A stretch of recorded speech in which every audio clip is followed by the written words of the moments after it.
द्रोण, एक गुरु की छाया।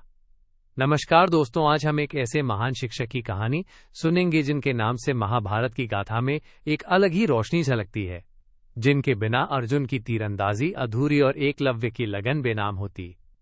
जी हाँ, हम बात कर रहे हैं द्रोणाचार्य की, एक गुरु, एक योद्धा और एक ऐसी छाया जो कभी कभी अपने ही आंगन में अंधेरा भी बन गई। द्रोणाचार्य का जन्म एक ब्राह्मण परिवार में हुआ था, पर उनका स्वभाव और उनकी योग्यता उन्हें साधारण से कहीं ऊपर ले गई। वे सबसे पहले अपने गुरु परशुराम के शिष्य बने, जिन्होंने उन्हें धनुष बाण चलाने की कला सिखाई। परशुराम के सख्त अनुशासन और कठोर प्रशिक्षण ने द्रोण को बना दिया एक अव्वल दर्जे का धनुर्धर और रणनीतिकार। ये कहानी लगभग महाभारत के युद्ध से कई साल पहले की है, जब द्रोण ने हस्तिनापुर के राजकुमारों को शिक्षा देने का निर्णय लिया। अब आइए जानते हैं उन 3 प्रमुख शिष्यों के बारे में जो द्रोण के जीवन में सबसे खास रहे: अर्जुन, एकलव्य और अश्वत्थामा। अर्जुन पांडवों में सबसे निपुण धनुर्धर, जिसे द्रोण ने अपनी खास निगाहों से देखा। एकलव्य, जो एक छोटी सी जनजाति से था, जिसे द्रोण ने कभी गुरुता नहीं दी, पर उसने अपनी लगन से खुद को गुरु का बराबर माना। और अश्वत्थामा, द्रोण का पुत्र, जो अपने पिता की छाया में पलता बढ़ता रहा, लेकिन अंततः अपने कर्मों के कारण इतिहास में एक अलग ही छाप छोड़ गया। द्रोण का शिक्षक होना केवल ज्ञान देना नहीं था, बल्कि उसकी दुनिया में प्रतिस्पर्धा, सम्मान और कभी कभी पक्षपात भी था। अर्जुन को उनका प्रिय शिष्य माना जाता था। द्रोण की नजर में अर्जुन में वो सब कुछ था जो एक महान धनुर्धर में होना चाहिए। वो अर्जुन को हर तरह की सहायता देते, उसे विशेष शिक्षा और कौशल सिखाते। वहीं एकलव्य, जो द्रोण के पास गुरुता पाने आया, उसे ठुकरा दिया गया। एकलव्य ने बिना गुरु की अनुमति के खुद ही द्रोण की प्रतिमा बनाकर उसकी छाया में अभ्यास किया, और वो भी अद्भुत धनुर्धर बन गया। ये कहानी हमें एक बड़े सवाल पर सोचने को मजबूर करती है: क्या शिक्षक को हर शिष्य के साथ समान व्यवहार करना चाहिए? क्या योग्यता और लगन को देखकर ही किसी को प्राथमिकता मिलनी चाहिए?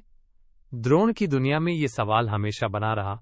अर्जुन की सफलता में द्रोण का गर्व था, लेकिन उसी गर्व ने कभी कभी उसे अंधा भी कर दिया। वो एकलव्य की मेहनत को नजरअंदाज करता रहा, और जब अंत में एकलव्य ने अपने गुरु के सम्मान में अपनी अंगुली द्रोण को समर्पित की, तो ये दिखाता है कि शिक्षक की छाया कभी कभी बहुत भारी होती है। ये कहानी हमें बताती है कि शिक्षा में पक्षपात का अंजाम क्या हो सकता है। और फिर आता है अश्वत्थामा, द्रोण का पुत्र। अश्वत्थामा ने अपने पिता से जो कुछ सीखा उसे हथियार बना लिया, परंतु उसकी प्रतिभा और शक्ति ने उसे गर्व में डुबो दिया। जब महाभारत का युद्ध खत्म हुआ, तो अश्वत्थामा ने जो कदम उठाया, उसने इतिहास में एक दुखद अध्याय जोड़ा। यह हमें सिखाता है कि जब प्रतिभा और शक्ति अहंकार में बदल जाएं, तो वे विनाश का कारण बन सकते हैं। दोस्तों, द्रोण की कहानी हमें सिखाती है कि एक शिक्षक की भूमिका कितनी महत्वपूर्ण होती है। न केवल ज्ञान देना, बल्कि न्याय करना, हर बच्चे की योग्यता को समझना और उसे सम्मान देना भी जरूरी है।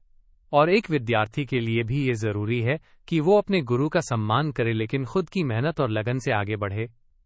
तो अगली बार जब आप किसी शिक्षक से मिले, तो उनके ज्ञान के साथ साथ उनकी इंसानियत को भी समझने की कोशिश करें। और अगर आप खुद सीख रहे हैं, तो याद रखें कि असली ज्ञान वही है जो सबके लिए समान हो, उनकी सिर्फ कुछ खास के लिए। यही थी द्रोण की छाया में छिपी कुछ सच्चाइयां, एक शिक्षक की महानता और उसकी कमजोरियां। जब तक हम इन कहानियों से सीखते रहेंगे, तब तक महाभारत के ये पात्र हमारे दिलों में जीवित रहेंगे। धन्यवाद। मिलते हैं अगले एपिसोड में एक और नए अध्याय के साथ।